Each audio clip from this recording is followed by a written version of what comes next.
ভারতের কেন্দ্রীয় শুল্ক বোর্ড সিবিআইসি বাংলাদেশের রপ্তানি পণ্যের জন্য ভারতীয় স্থলবন্দর ব্যবহার করে তৃতীয় দেশে পাঠানোর দীর্ঘদিনের ট্রানজিট সুবিধা বাতিল করেছে।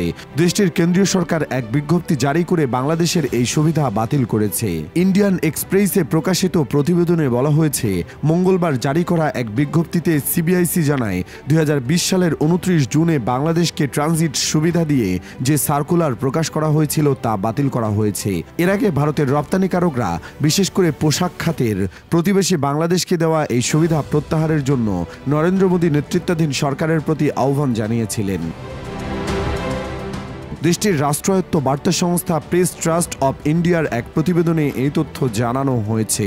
এতে বলা হয়েছে, এই সুবিধার ফলে ভুটান, নেপাল এবং মিয়ানমারের মতো দেশে বাংলাদেশের রপ্তানির জন্য বাণিজ্য প্রবাহ বাধাহীন ছিল।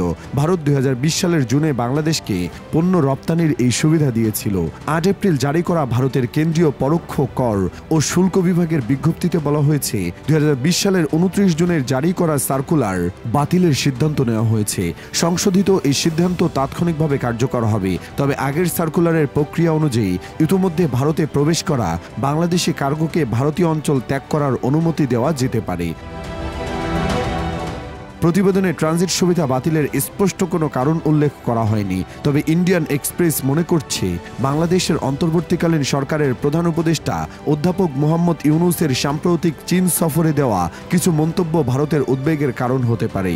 ভারতের ক্ষমতাসীন বিজেপি নেতৃত্বাধীন সরকার এমন এক সময়ে ভারতীয় ভূখণ্ড ব্যবহার করে তৃতীয় দেশে পণ্য রপ্তানিতে বাংলাদেশকে দেওয়া সুবিধা বাতিল করল, যা কয়েকদিন আগে ভারত, বাংলাদেশ সহ বিশ্বের কয়েক ডজন দেশ ও অঞ্চলের বিরুদ্ধে উচ্চমাত্রায় শুল্ক আরোপ করেছে মার্কিন যুক্তরাষ্ট্র।